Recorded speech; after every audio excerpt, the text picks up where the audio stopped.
Good morning students, welcome to the my YouTube channel empower physics by Himanshu Gautam sir. कैसे हो बच्चों? I hope आप सब अच्छे होंगे। लास्ट क्लास में हमने पढ़ा था बेटा, आपको पता है लास्ट क्लास में मैंने आपको न्यूमेरिकल बताए थे, numerical based on Coulomb's law, यानी कूलॉम के नियम पर आधारित हमने कुछ न्यूमेरिकल किए थे।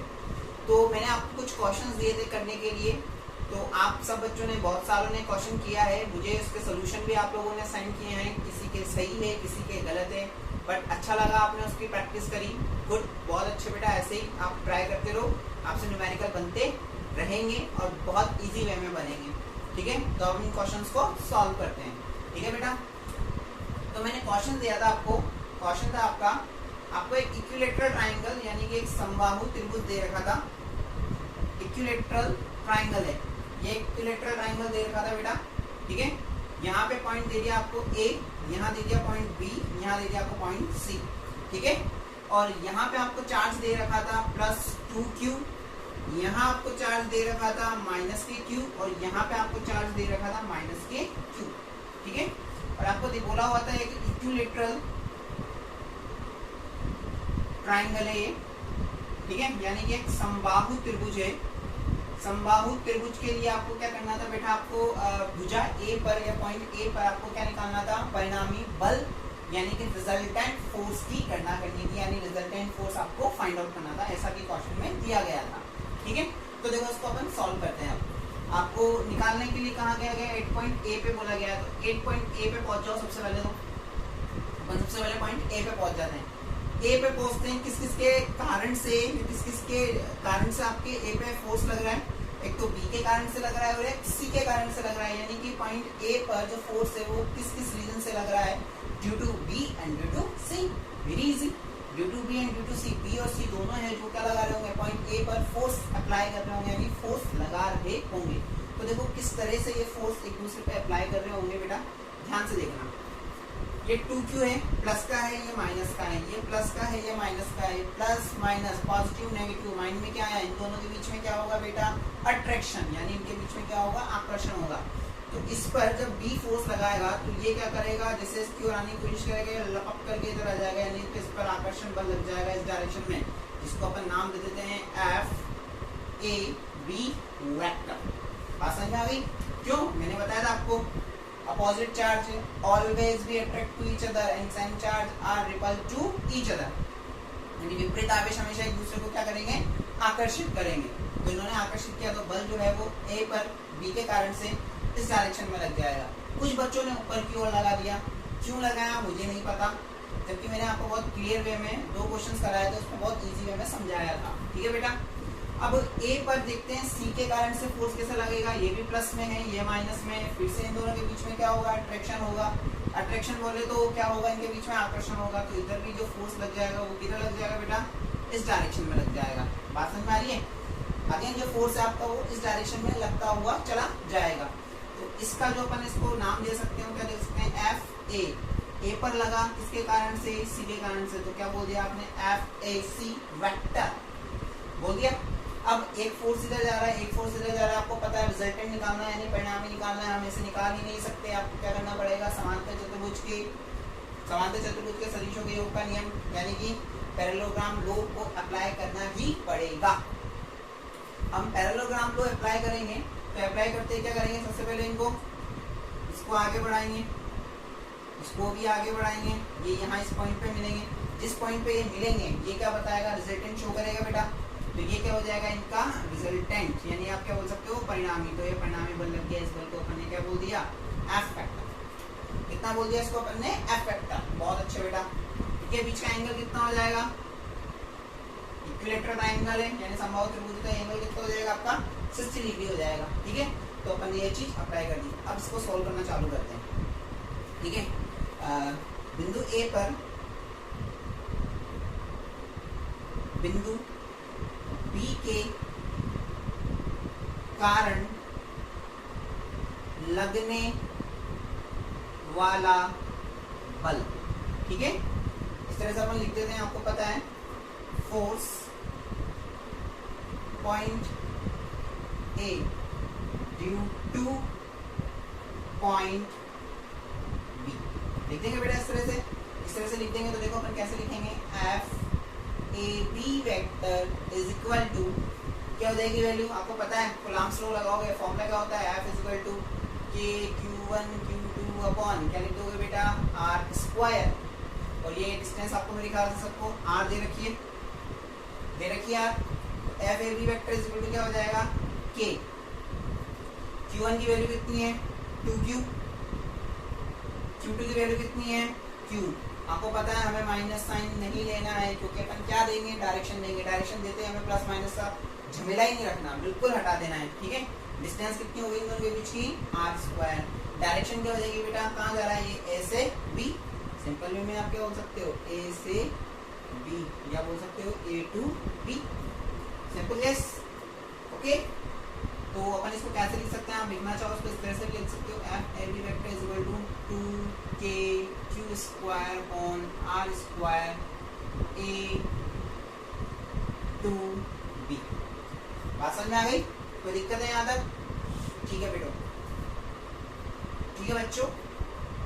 अब सेकंड निकालते हैं, बिंदु ए पर बिंदु सी के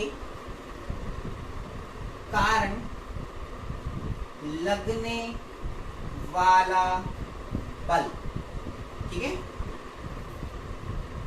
force 8.8 due to point C, यहाँ पर भी 8 है ना, ठीक है। तो देखो क्या होता है, आप सबको पता है क्या हो जाएगा, F A C vector is equal to, same as it is, ये इस तरफ जा रहा है, फोर्स है, वही लगाओगे के, Q1 की वैल्यू कितनी है 2Q हो गया, 2Q, माइनस नहीं लेना है Q क्योंकि हम डायरेक्शन देंगे, अपॉन डिस्टेंस कितना है आर स्क्वायर, डायरेक्शन क्या हो जाएगी बेटा, इस डायरेक्शन में लग रहा है यानी ए टू सी, यानी क्या लिख दिया अपने ए टू, क्या लिख दिया ए टू सी, आ रही बात समझ में। तो इसको अपन वापस यहाँ पे कैसे लिख सकते हैं, F A C vector is equal to, इसको भी अपन ऐसे लिख सकते हैं 2k q square upon R square, direction क्या हो जाएगी A to C, clear. Question number 2 दे दो, इसको अपन ने इक्वेशन नंबर 1 दे दिया, आ रही बात समझ में। तो अपन ने कुछ इस तरह से इसको अप्लाई किया है बेटा, ठीक है। अब क्या लगाना है, बाय दी पैरेललोग्राम लो, या फिर लिख सकते हो बिंदु ए पर परिणामी बल,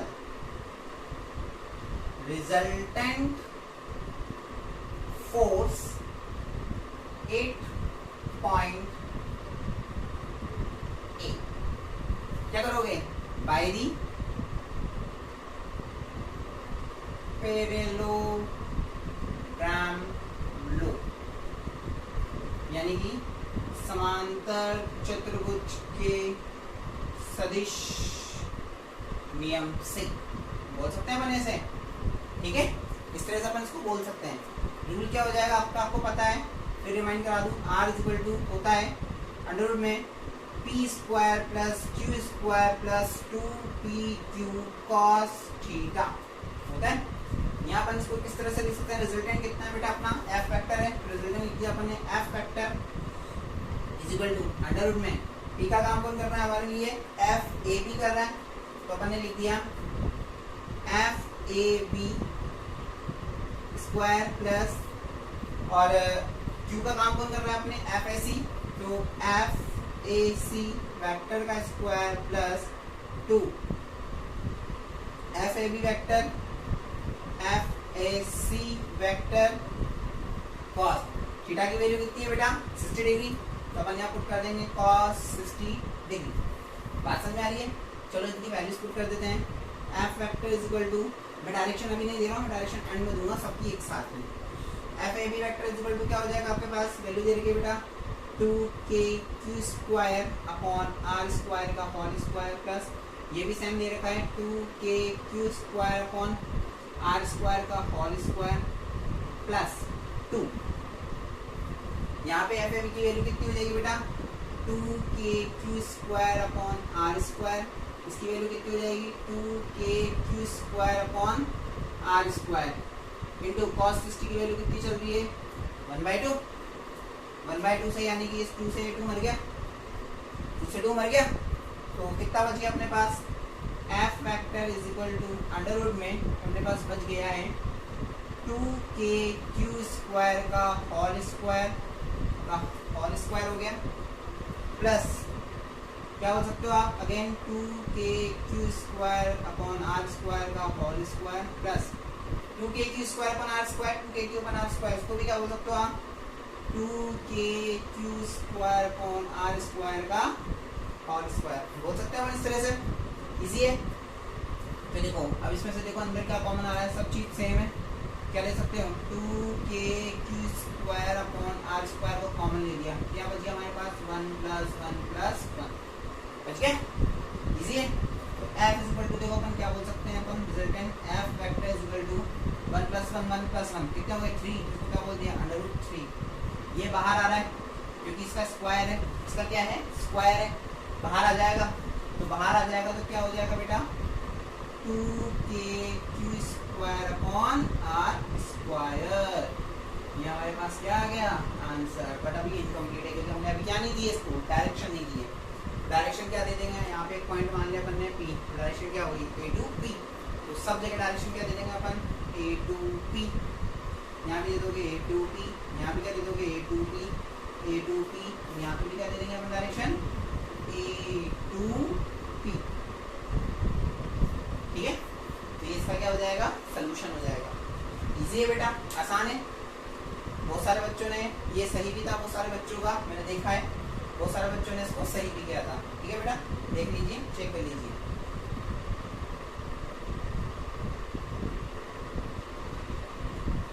कर लिया सबने चेक, चलो आगे बढ़ते हैं, इसको हटाता हूँ मैं, मिटा रहा हूँ बेटा, ठीक है, कर लिया ना सबने, ओके। ध्यान से देखो बेटा, कितना इजी था, कोई टिपिकल क्वेश्चन नहीं था, बहुत इजी क्वेश्चन था, ठीक है।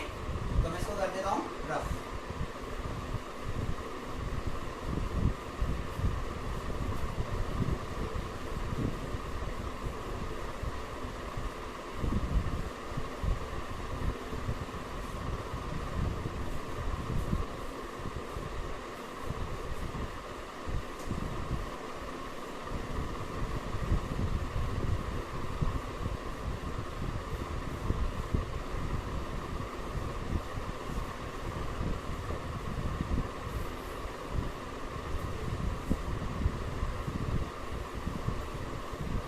नेक्स्ट क्वेश्चन पे पढ़ते हैं सब बच्चे, नेक्स्ट क्वेश्चन देखना अपना, आपने कैसे सॉल्यूशन किया था इसका। ये क्वेश्चन थोड़ा ट्रिकी है बेटा, थोड़ा इसमें एक्स्ट्रा कॉन्सेप्ट लगेगा जो किसी बच्चों ने नहीं सोचा, लेकिन सोचना चाहिए था क्योंकि मैंने आपको बताया था इस बारे में। तो देखो क्या है क्वेश्चन, देखना, मैंने क्वेश्चन दिया था बेटा आपको, एक स्क्वायर दिया था, यानी एक वर्ग दे रखा था, ये वर्ग था हमारा एक, ठीक है। यहाँ पे मैंने जैसा नंबरिंग दे रखा था A B C और D, और सब पे मेरे ख्याल से मैंने आवेश दे रखे थे Q चार्ज, सब पे कितने चार्ज था, Q चार्ज था, ठीक है ना, सब पे Q चार्ज था। आपसे बोला गया था कि 8 पॉइंट B आपको क्या करना है, रिजल्टेंट फोर्स फाइंड आउट करना है, 8 पॉइंट B पर आपको क्या करना है, रिजल्टेंट फोर्स फाइंड आउट करने के लिए बोला गया था, याद है सबको, यानी बिंदु B पर आपको क्या करना था, परिणामी बल ज्ञात करने के लिए बोला गया है। तो बिंदु B ये रहा बिंदु B, इस बिंदु B पर आपको परिणामी बल ज्ञात करना है। तो देखो सबसे पहले अपन दिमाग लगाएंगे, अपना सिंपल सा कॉन्सेप्ट है वो, बिंदु B पर सबसे पहले इसको मार्क कर लिया, B कर लिया मार्क। बिंदु B पर फोर्स लगा रहा है कौन, एक तो A लगा रहा है और एक C लगा रहा है। सबसे पहले A देखते हैं, +Q क्या लगेगा इनके बीच में, प्लस प्लस प्लस प्लस, क्या होगा इनके बीच में, रिपल्शन, यानी कि इनके बीच में प्रतिकर्षण होगा, यानी कि इनके बीच में जो बल लगेगा कौन सा बल होगा, प्रतिकर्षण का बल होगा। यानी जैसे कि A इस पर बल लगाने के लिए आएगा, यानी इसको फोर्स लगाने के लिए आएगा, तो B पे जो फोर्स लगेगा वो Q चार्ज होगा, उधर भागेगा, तो फोर्स से जो आपका किधर चल जाएगा, रिजल्टेंट फोर्स इन दोनों का इस डायरेक्शन में आ जाएगा। इसको आप नामकरण कर दोगे बेटा, जो फोर्स होगा वो क्या होगा, B पर लगा कितना, इसके ड्यू टू A, FBA, बात समझे सर, B पे निकाल रहे हैं तो B पहले आ गया, ठीक है, जिस पर लगा है वो पहले आता है, मैंने आपको सिखाया है ये प्रीवियस क्लासेस में, ठीक है ना। तो F force on 8 point B due to point A, okay.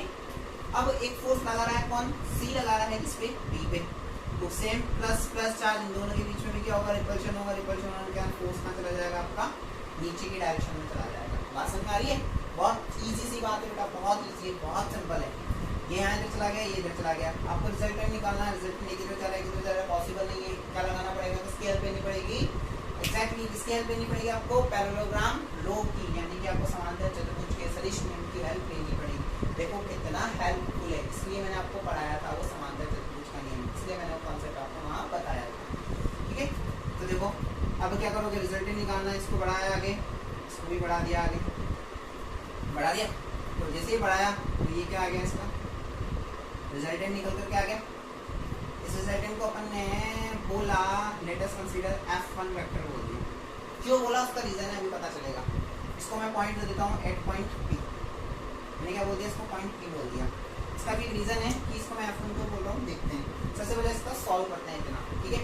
तो हम देखते हैं पहले बिंदु B पर बिंदु A के कारण लगने वाला बल, यानी कि फोर्स 8 पॉइंट B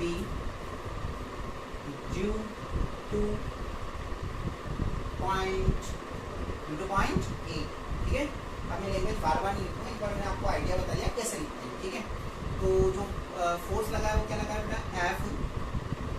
फोर्स लगा है वो क्या लगा है, F BA vector is equal to क्या हो जाएगा, वही आपका कॉलम लो, F is equal to K Q1 Q2 upon R square. क्या हो जाएगा, F BA is equal to K, Q1 की वैल्यू कितनी है Q, Q2 की वैल्यू भी कितनी है Q। इसकी शायद आपको इनके बीच की दूरी यहाँ A दे रखी थी, अपॉन में क्या आ जाएगा, A स्क्वायर आ जाएगा। तो डायरेक्शन देखो, ये A है, B है, इसको मैं क्या बोल देता हूँ, B डैश बोल दिया। कितना बोल दिया, B डैश। तो डायरेक्शन क्या होगी, B टू B डैश, यानी B से B डैश। देख सकते हैं, इजी है। B डैश की जगह आपकी मर्जी पड़े तो लिख दो, जो मर्जी पड़े, गोपाल कुछ भी पड़े पर कुछ भी लिख सकते हो।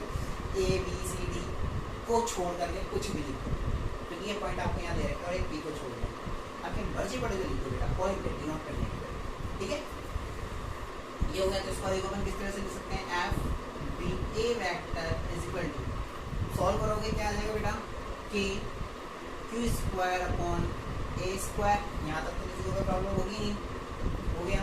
डायरेक्शन क्या दे दोगे बेटा, B टू B डैश, यानी B से B डैश आ गया। तो दिक्कत यहाँ तक किसी बच्चे को नहीं है, ठीक है बच्चों, बहुत अच्छी बात है। अगर आपने यहाँ तक हो गया, आपने यहाँ तक सॉल्व भी किया, तो आपका ये वाला कंप्लीट हो गया। अब ये वाला निकालते हैं, तो क्या लिखो, क्या बिंदु B पर बिंदु C के कारण लगने वाला बल, बिंदु B पर बिंदु C के कारण लगने वाला बल, force 8 point B, force 8 point B due to point C। Get it my point, very easy. देखो क्या लिख दोगे, क्या फोर्स लगेगा, F BC, B पर, ये इस फोर्स का अपने नाम नहीं दिया है, B पर लग रहा है, C के कारण 8 point B due to point C, इसको अपन ने दे दिया C से, इसको C डैश बोल देते हैं। तो BC vector is equal to क्या हो जाएगा बेटा, K, ये भी Q है, ये भी Q है, क्या लिख सकते हो आप, K Q स्क्वायर अपॉन, दोनों के बीच की दूरी कितनी है, A स्क्वायर। डायरेक्शन क्या दे दोगे, B से C डैश, B से C डैश, यानी B to C dash. Is getting my point, very easy. यहाँ तक किसी को कोई दिक्कत है बेटा तो देख लो, इसको दिक्कत आएगा तो एक बार देख लो कि मैंने क्या किया है। सिंपल वे में बस लिखा है अपन ने, कूलम्ब्स लॉ लगाया है 8 पॉइंट B, यानी B बिंदु पर कूलम्ब लॉ लगाया, फोर्स निकाल करके। आ रही है सबको बात समझ में, चलो आगे बढ़ते हैं। आगे बढ़ने के लिए क्या करोगे आप, वही बाय दी पैरेललोग्राम लो, या आप बोल सकते हो समांतर चतुर्भुज के सदिश नियम से बोल सकते हैं। रेडी होगी आपके लैंग्वेज, आपको कब क्या निकालना है। तो आप वही रिजल्टेंट निकालोगे। रिजल्टेंट मैंने क्या बोला है, F1 वेक्टर बोल दिया इस बार, F1 vector is equal to क्या हो जाएगा बेटा अंडर रूट में, देखो सब बच्चे देखना, p फॉर्मूला क्या होता है हमारा r इज equal to under root p square plus q square plus 2pq cos theta. तो r का काम हमारा रिजल्टेंट में भी कौन कर रहा है, F1 वेक्टर कर रहा है, p हो जाएगा हमारा FBA और q हो जाएगा हमारा FBC, ठीक है, BC वेक्टर हो जाएगा, तो इसको पुट कर देते हैं। तो आपने क्या लिख दिया, p स्क्वायर की जगह FBA वेक्टर का स्क्वायर प्लस FBC वेक्टर का square plus 2 FBA vector FBC vector cos theta कितना बेटा, इस बार ध्यान से देखना, देखिए बताना मेरे को थीटा कितना है इनके बीच में। आई थिंक इसके बीच में जो एंगल होगा कितना होगा 90 डिग्री, कितना हो जाएगा 90 डिग्री। तो यहाँ पे आप क्या लिख सकते हो cos 90 degree.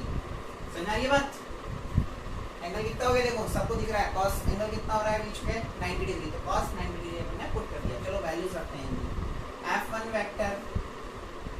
F1 vector is equal to क्या हो जाएगा आपके पास अंडर रूट में, वैल्यूज पुट कर रहे हैं हम सारी, क्या है वैल्यू, सिंपल सी वैल्यूज है बेटा, k q square upon a square का whole square plus k q square upon a square का whole square plus 2 k q square upon a square k q square upon a square cos 90 की value कितनी होती है बेटा 0, कितनी होती है वैल्यू cos 90 की 0, तो अपन क्या करेंगे 0 पुट करेंगे, 0 पुट करते ही ये पूरी टर्म कितनी हो गई आपकी 0 के इक्वल हो गई।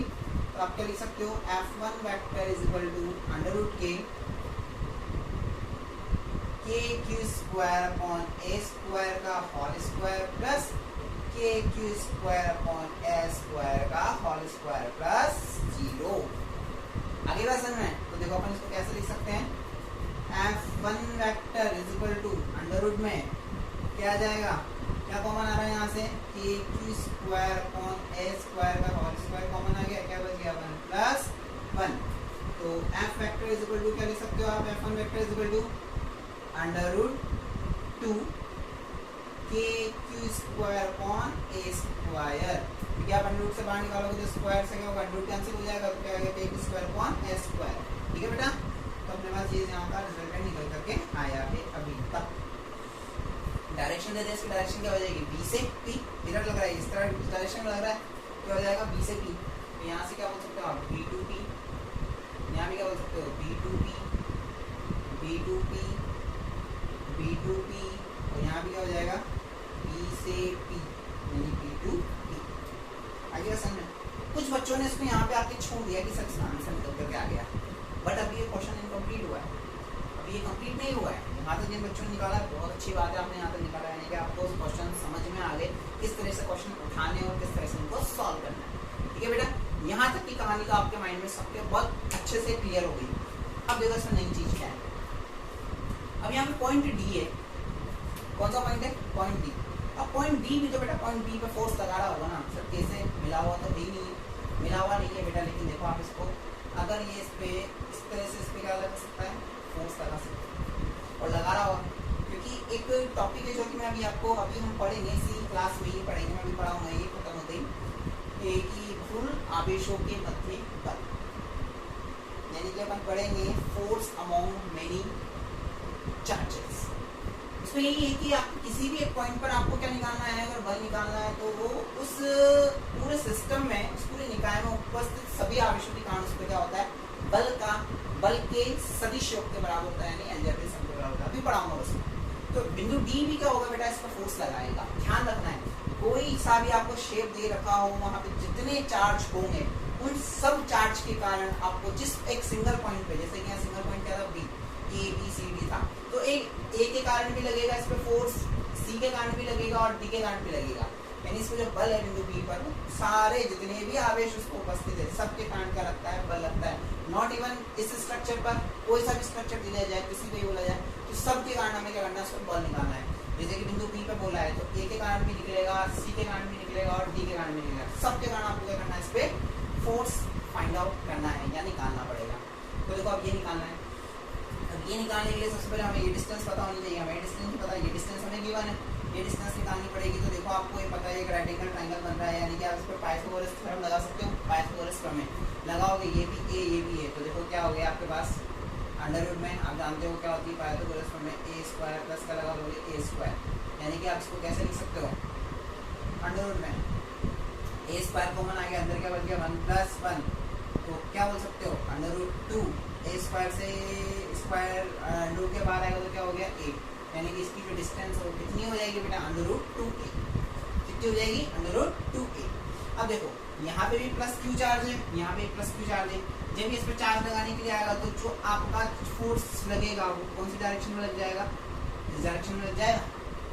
बात समझ आ रही है? ये भी क्या करेगा एक दूसरे को रिपल करेगा यानी प्रतिकर्षित करेगा, तो आपका जो फोर्स है इसकी डायरेक्शन भी हो जाएगी, तो इसको मैंने बोल दिया एफ डैश वेक्टर, इसलिए मैंने यहाँ F1 और F डैश लिया है। F1 याद है क्योंकि अकेला फोर्स ये नहीं निकालना, आपको ये भी निकालना पड़ेगा, तो यहाँ पे क्या निकालना है आपको F डैश वेक्टर निकालना है। अब F डैश वेक्टर निकालना है, तो F डैश वेक्टर निकालने के लिए देखो बड़ा बहुत सिंपल सी चीज़ है, आपको पता है। अब हमको क्या करना है, बिंदु B पर बिंदु कौन सा है D, बिंदु B पर बिंदु D के कारण लगने वाला बल, ठीक है, यानी कि force 8 point B due to point B, ठीक है बेटा। तो देखो कितना फोर्स लग रहा है F डैश वेक्टर, बहुत इजी है F डैश वेक्टर, तो वही कूलम्ब लॉ लगाओ, कितना है कूलम्ब का नियम K Q1 Q2 upon R square, K Q1 की वैल्यू कितनी है Q,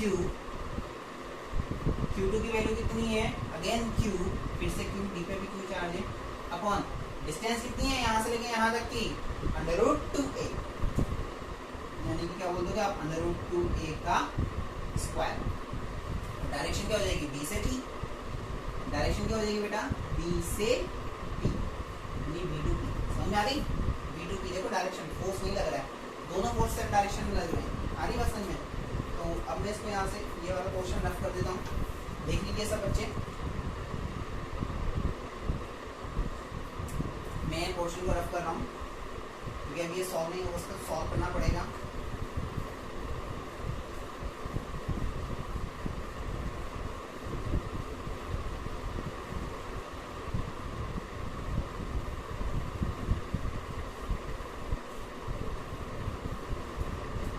बेटा तो देखो अब इसको अपन किस तरह से लिख सकते हैं, F vector F dash vector sorry is equal to, यानी तो आप K Q इनटू Q क्या हो गया KQ स्क्वायर अपॉन क्या हो जाएगा अंडर रूट 2 का 2 a का a स्क्वायर, क्या हो गया B to P, यानी B से P हो जाएगा।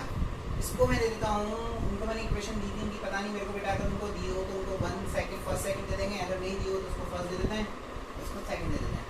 अब बिंदु B पर अभी देखो रिजल्ट है ना, ये रिजल्ट है ना ये रिजल्ट है, दोनों अभी हमारा फाइनल आंसर नहीं आया, फाइनल आंसर अब हम निकालने जा रहे हैं कि फाइनल आंसर क्या होगा, अभी तक नहीं है, इसको भी आप आंसर नहीं बोल सकते रॉन्ग है, इसको भी आप आंसर नहीं बोल सकते रॉन्ग है, लेकिन अब ये आंसर देंगे हमें। तो देखो बिंदु B पर परिणामी बल रिजल्टेंट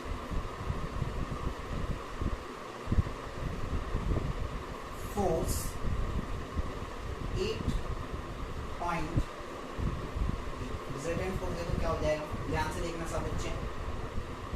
अब देखो बेटा रिजल्टेंट निकालना है BP, इन दोनों के कारण जो रिजल्टेंट निकल के आया था उसकी डायरेक्शन भी कितनी थी B to B, इसके कारण जो रिजल्ट निकल के उसकी डायरेक्शन क्या है B to B, दोनों सेम डायरेक्शन में जा रहे हैं, तो इन दोनों को क्या कर दिया जाए एग्जैक्टली माइंड में आ रहा है सर जोड़ दिया जाए, ठीक है, तो बेटा जोड़ दो, तो आप निकालोगे F वेक्टर, ये है आपका फाइनल रिजल्ट F वेक्टर, जो कि क्या हो जाएगा आपका F1 vector plus F dash vector, दोनों को ऐड कर देंगे रिजल्ट निकल कर आ जाएगा।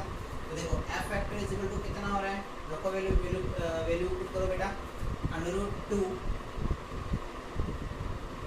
K Q square upon A square plus ये कितना है आपके पास के क्यू स्क्वायर अपॉन कितना है, के Q square upon 2a square. Direction दोनों की क्या है, b to t, यानी b से, ठीक है। इसको ऐड करना है अपने को।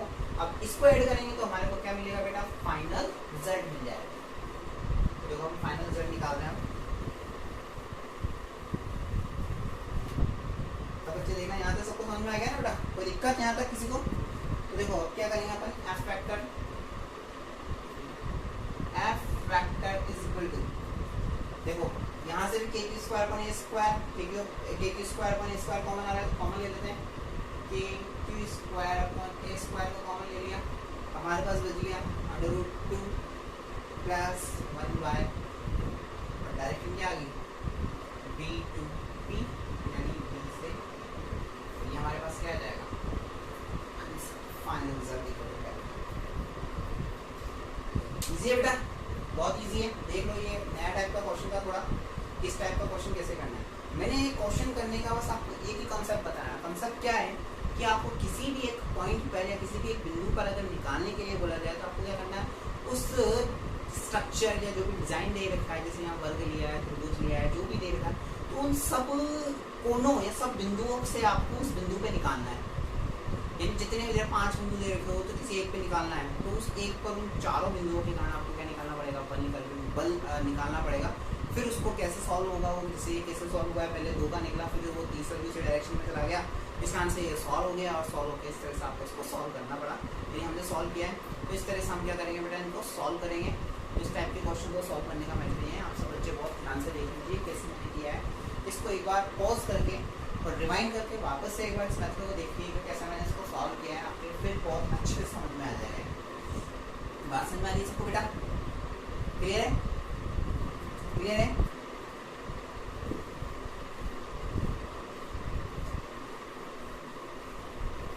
चलो नेक्स्ट बढ़ते हैं हम आगे। एक क्वेश्चन और मैं आपको देता हूँ, चलो प्रैक्टिस के लिए। मुझे लगता है आप लोग ये क्वेश्चन कर लोगे, बहुत अच्छे बच्चे हो आप सब। इस क्वेश्चन को आपको सबको करना है, और आई होप, मैं आशा करता हूँ आप सब बच्चे ये क्वेश्चन को राइट करोगे इस बार कोई गलती होने के चांसेस नहीं होने चाहिए। आपको एक इक्विलैटरल ट्राइंगल दिया हुआ है बेटा, कौन सा ट्राइंगल दे रखा है, इक्विलैटरल ट्राइंगल, यानी कि समबाहु त्रिभुज दिया हुआ है, ठीक है। इसका पॉइंट दे रखा है, ये पॉइंट हो गया A, इसको दे दिया B, इसको मैंने C पॉइंट दे दिया, ठीक है।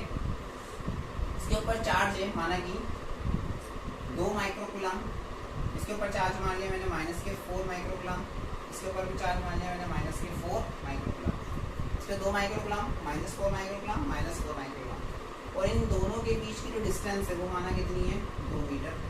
ये भी है 2 मीटर, ये भी है 2 मीटर। तो आपको क्या करना है, बिंदु A पर परिणामी बल की गणना करनी है, यानी to find the resultant force 8.8, आपको ये फाइंड आउट करना है। सब बच्चे ध्यान से इस क्वेश्चन को लिख लीजिएगा। आपको बेटा इस तरह से बिंदु A पर, यानी इस वाले पॉइंट पर आपको क्या करना है, इस A पॉइंट पर आपको क्या करना है बेटा, रिजल्टेंट फोर्स यानी परिणामी बल की गणना करनी है। समझ आ रही? कॉपी कर लीजिएगा इसको, क्वेश्चन को अच्छे से, इसको ध्यान से सॉल्व करना। इस बार मैंने आपको वैल्यू दी है इसके अंदर, ना क्यों है ना कुछ भी नहीं है, आपको एक सिंपल सी वैल्यू दी है, आप वैल्यू से इसको सॉल्व करना, ठीक है। तब तक हम आगे बढ़ते हैं, नेक्स्ट टॉपिक बढ़ते हैं बेटा। आई होप आपको क्वेश्चन बहुत अच्छे से समझ में आया होगा। इनकी प्रैक्टिस करो बेटा, डेली प्रैक्टिस करोगे, आपके माइंड में बहुत अच्छे से सॉल्व होते जाएंगे। बुक से क्वेश्चन देखो, बुक में भी काफ़ी सारे क्वेश्चन दे रखे हैं आपको, पीछे एक्सरसाइज में दे रखे हैं, चैप्टर फिनिश होता है जहाँ इस साइड के बहुत सारे क्वेश्चन दिए हुए हैं, आपको क्वेश्चन उठाने हैं, करने हैं, चालू करो, आपसे क्वेश्चन होने लगेंगे बेटा, ठीक है।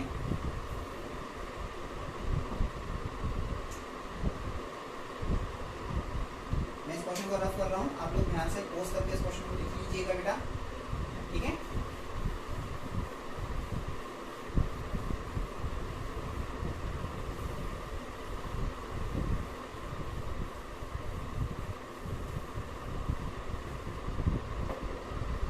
हमारा नेक्स्ट हेडिंग आता है अब बहुल आवेशों के मध्य बल या अध्यारोपण का सिद्धांत, यह हमारा आता है अध्यारोपण का सिद्धांत। आ रही बात समझ में? तो इसको मैंने हमारा ये टॉपिक है, यानी कि आपका है फोर्स अमंग मेनी चार्जेस और superposition principle. Superposition principle ये हमारा आज का टॉपिक है बेटा, ठीक है? ये हमारा आज का टॉपिक रहेगा। अब देखो हम क्या कर रहे हैं, बहुल आवेशों के मध्य बल या अध्यारोपण का सिद्धांत या फोर्स अमंग मैनी चार्जेस, यानी कि हमारा को ये हेडिंग बता रहा है कि बहुत सारे चार्जेस होंगे, वहाँ पे आप किसी चार्ज को पॉइंट करना है और उस पॉइंट पर आपको क्या फाइंड आउट करना है, रिजल्टेंट फोर्स फाइंड आउट करना है। बेसिकली जो न्यूमेरिकल था अभी जो अपन ने किया था स्क्वायर वाला वर्ग वाला, वो इसी पे बेस्ट था। सबसे पहले मुझे ये पढ़ाना चाहिए, बट मैं उसको पहले करवा देता हूँ ताकि बच्चे के माइंड में कॉन्सेप्ट पहले आ जाए। कॉन्सेप्ट क्या, न्यूमेरिकल सॉल्व करना पहले आ जाए, कॉन्सेप्ट बाद में देता हूँ मैं इसका हमेशा से, ठीक है? देखो ये क्या, अपन ने एक्सेस बनाया, ध्यान से देखना, तो बहुत इजी है होने को, तो ठीक है? मैंने बोल दिया X axis Y axis, normal axis बना रहा बेटा, तो पॉइंट हो गया आपका, ठीक है? यहाँ से मैंने माना एक वेक्टर है यहाँ पे, इसको मैंने बोल दिया Q1, ठीक है?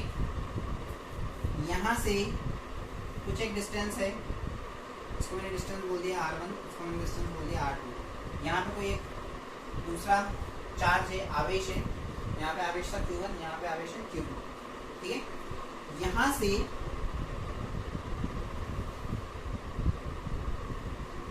यहाँ पर एक आवेश है माना Q0, इसकी डिस्टेंस होगी R0, ठीक है?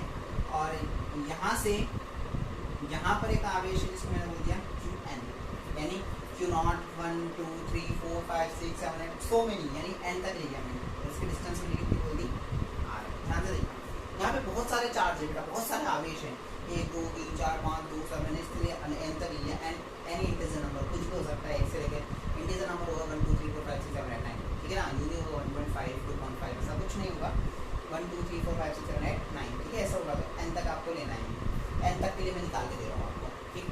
तो सबसे पहले आपको बोला गया है कि आपको इस पॉइंट Q0 पर क्या निकालना है, फोर्स निकालना है, बल निकालना है सभी आवेशों के कारण, यानी सभी चार्ज के कारण आपको क्या करना है, जो Q0 पॉइंट है, Q0 उस पर क्या निकालना है आपको, परिणामी बल निकालना है, यानी रिजल्टेंट फोर्स निकालना है ड्यू टू ऑल चार्जेस, सभी चार्जों के कारण, सभी आवेशों के कारण। तो देखिए सबसे पहले तो बल लगा के देखते हैं, इस पर ये बल लगाएगा, ये भी प्लस, ये भी प्लस, ये भी प्लस, ये भी प्लस। बेटा आगे चल के अपन पढ़ेंगे इस Q0 आवेश को, है ना, अपन बोलेंगे बेटा धन परीक्षण आवेश, पढ़ेंगे अपन नेक्स्ट लेक्चर में, इसी के बारे में पढ़ें, या अपन इसको बोलते हैं पॉजिटिव टेस्ट चार्ज, नाम है इसका Q0, ठीक है? पर अभी हमारे काम नहीं आ रहा है, इस वजह से मैं इसको बता नहीं रहा ज़्यादा, आगे इसका एक नाम है धन परीक्षण आवेश, को आप इस तरह से पढ़ेंगे। अब देखो Q0 है प्लस प्लस, फोर्स लगाएगा, कैसा लगेगा, प्रतिकर्षित, ये प्रतिकर्षित हो गया, बल इस डायरेक्शन में लग जाएगा, जो बल लगेगा वो कैसे लगेगा, F0, इस पे लगाए, इसके कारण से F01 वेक्टर, ठीक है? यहाँ से यहाँ तक के स्थिति सदिश डिस्टेंस मान लो कितनी है, माना 01 वेक्टर, स्थिति सदिश मान लो, मैं स्थिति की यहीं से यहाँ फिक्स हो गई, डायरेक्शन में यही जाएगा। पोजीशन वेक्टर, आपको पता है पोजीशन वेक्टर क्या होता है, इसकी डायरेक्शन होती है, क्योंकि पर्टिकुलर एक डायरेक्शन नहीं होती है, अलग डायरेक्शन नहीं होती। मैंने आपको सदिशों के कुलाम का सदिश निरूपण करवाया था, यानी कि मैंने आपको vector representation of Coulomb's law बताया था, उसके अंदर मैंने आपको ये चीज़ पढ़ाई थी। अगर पर्टिकुलर डायरेक्शन में फोर्स लग रहा है तो आप वहाँ पे क्या ले सकते हो, स्थिति सदिश ले सकते हो दूरी की कंपेयर में, ये दूरी इस वजह से इन पर वेक्टर नहीं लगा है, ये पोजीशन वेक्टर यानी स्थिति सदिश के वजह से मैं आपको, क्योंकि इसकी स्थिति जो है निश्चित है, वो इधर ही बल लगाएगी, दोनों के कारण हमेशा इधर ही बल लगेगा। इसके कारण देखते हैं इस पर लगने वाला बल, दोनों के बीच में क्या है, ये देखो जाएगा बल, तो क्या हो गया यहाँ पे F नॉट टू वेक्टर, ठीक है बेटा। इसकी डायरेक्शन इसको अपने क्या बोल दिया F0 टू वेक्टर। अब n वाला लगाएगा इस पे, ये लगा दिया, ये फोर्स लगा, माना F0 n वेक्टर, और यहाँ के यहाँ तक की डिस्टेंस कितनी बोली मैंने F0 n वेक्टर। हरी बात समझ में, ये डिस्टेंस नहीं है, स्थिति सदिश है r वेक्टर। इसको मैं पॉइंट पे देता हूँ, एक पॉइंट P, P पॉइंट दिया, P पॉइंट पे आपको क्या निकालना है, परिणामी सदिश निकालना है, ठीक है। अब देखो अपन या तो इसको पूरी छुरी के रूप में लिखें, छुरी के रूप में कैसे लिखेंगे मैं आपको बता रहा हूँ, बहुत इजी है। बिंदु, या बिंदु नहीं बोलो तो लिखो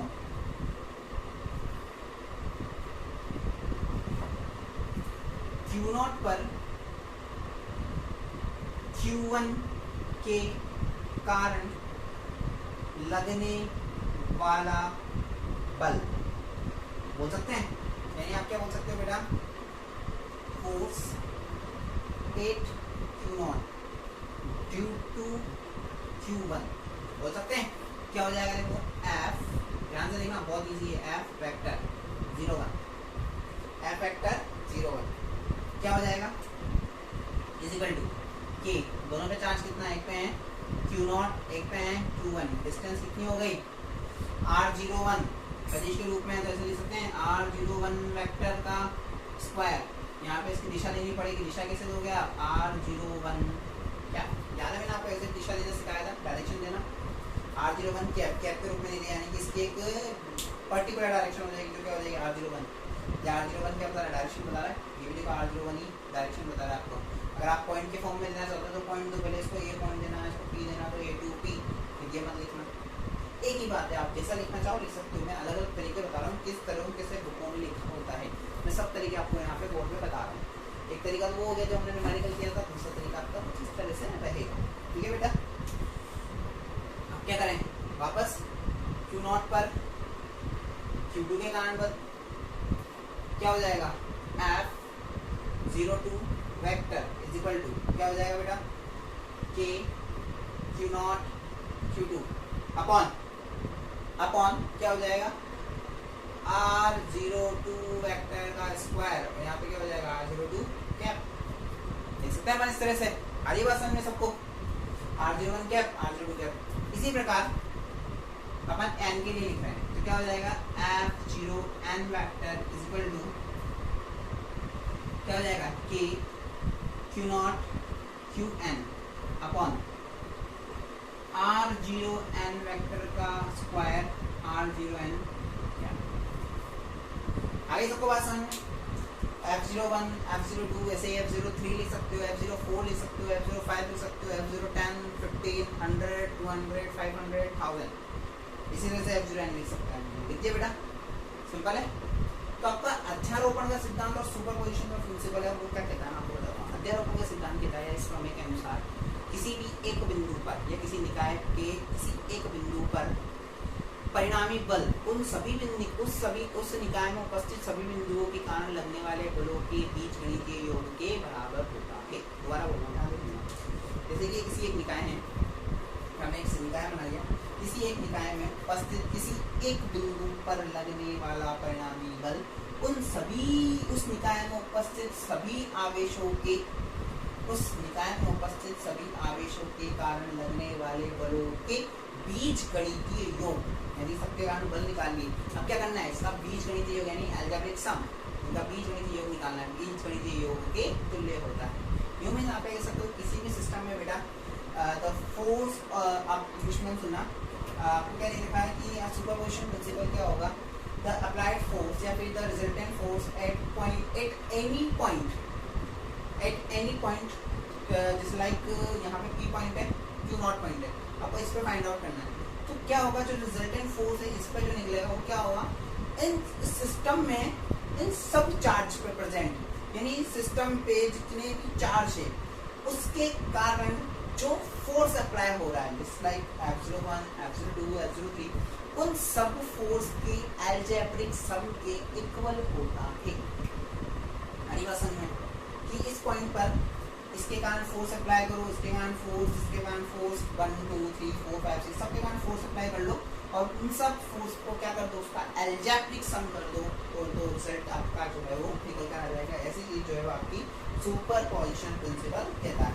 ठीक है, तो देखो अब अपन लिख रहे हैं यहाँ पे, तो डायग्राम हटा दो बेटा अगर आप चाहो तो, हम डायग्राम हटा देते हैं, आपकी कॉपी में लिखा हुआ होगा तो फिर आप देख लेना कॉपी में, क्योंकि मैं इसको ऐड करूँगा।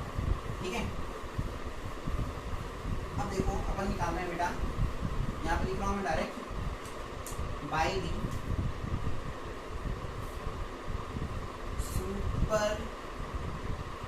सुपरपोजिशन प्रिंसिपल,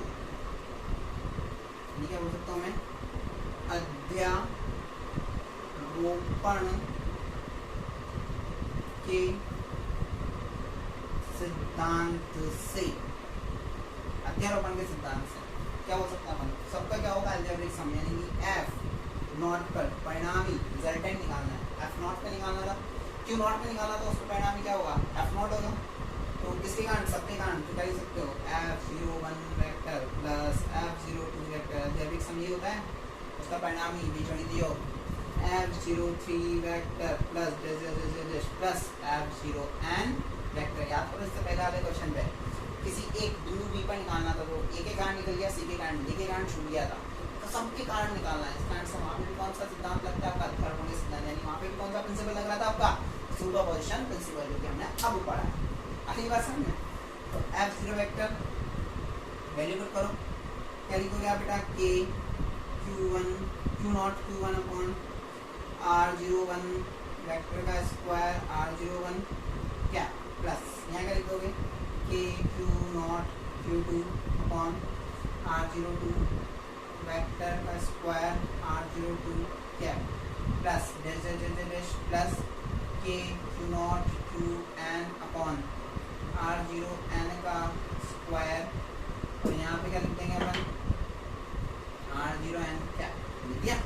बात समझ में आ गई। अब देखो इसको कैसे सॉल्व करना है, मैं आपको एक नई ट्रिक और बता रहा हूँ इसको सॉल्व करने के लिए। ट्रिक क्या मतलब, सॉल्यूशन ही बता रहा हूँ, ट्रिक तो क्या है इसमें सॉल्व करने के लिए।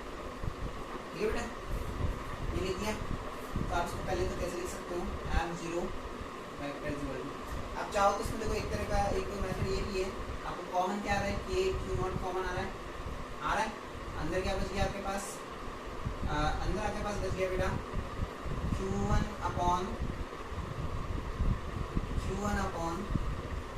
r01 वेक्टर का square r01 cap plus q2 upon r02 vector का square plus sorry not plus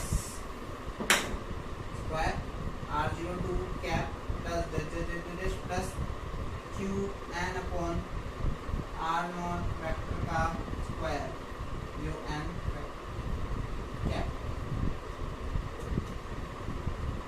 हैं इस तरह से कॉमन ले लिया जी।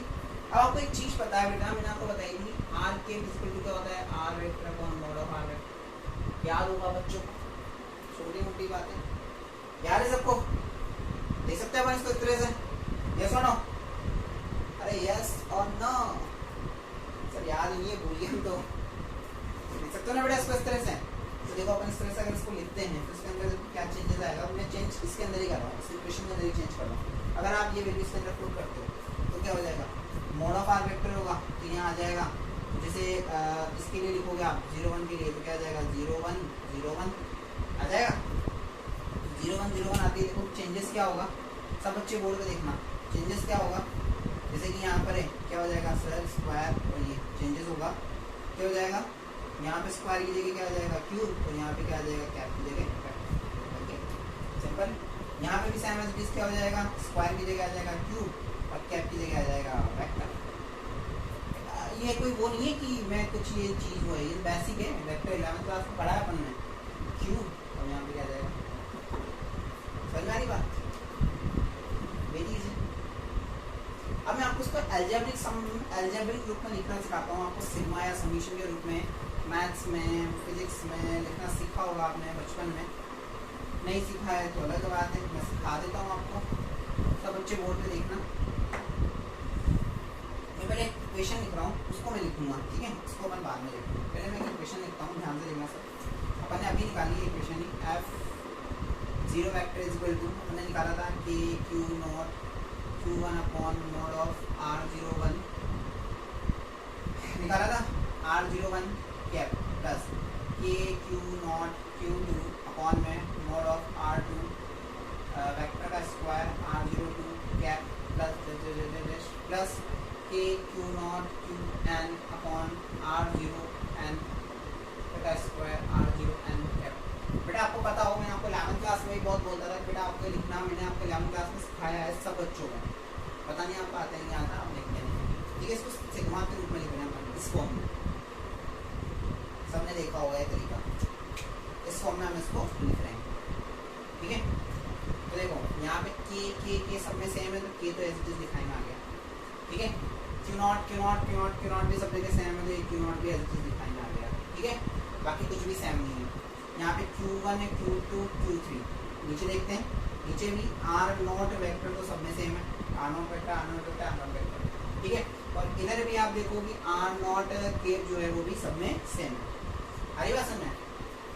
तो देखो चेंजेस क्या है, देखो यहाँ पे 1 है, यहाँ पे 1 है, यहाँ पे 2 है, यहाँ पे भी 2 है, यहाँ पे 1, यहाँ 1, यहाँ पे 1, यहाँ 2, यहाँ 2, यहाँ पे 2, यहाँ n, यहाँ n, यहाँ भी n। यानी कि अपन क्या लिख सकते हैं, यहाँ पे इसको एक नया टर्म दे दें i, इसको भी i, इसको भी मैं सबको i दे दिया, ये सब सेम है। यहाँ 1 होगा तो यहाँ भी 1 होगा, तो यहाँ भी 1 होगा। मैंने क्या बोल दिया यहाँ पे i is equal to 1 to n। मैंने आपको 11th क्लास में खुद लिखना सिखाया बेटा। इसका वन इस तरह से f not vector is equal to क्या आ जाएगा, सिग्मा या summation i is equal to 1 to n। ठीक है, बता रहा है इसका मतलब क्या होता है, जोड़ना। i की वैल्यू कहाँ से जा रही है, 1 से लेकर n तक जा रही है, तो k देखो ये बन रहा है q नॉट। अगर आप n की वैल्यू i की वैल्यू पहले 1 रखते हो तो क्या आ रहा है आपके पास, k q not 1 r not 1 r not cap r not 1 का कैप। पहली इक्वेशन आ गई, प्लस इसका मतलब क्या है प्लस।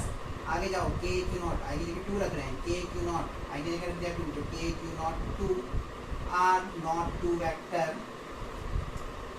मोड सॉरी यहाँ वेक्टर और r नॉट 2 कैप। आगे सेकंड इक्वेशन इसी प्रकार n रखोगे तो n रखते क्या हो जाएगा, k q नॉट n देखो अपॉन में r नॉट n वेक्टर देखो का स्क्वायर, स्क्वायर भूल गए बेटा हम, स्क्वायर ठीक है, स्क्वायर r नॉट n इसी जगह n रखा है तो n कैप आ गया, सिंपल है।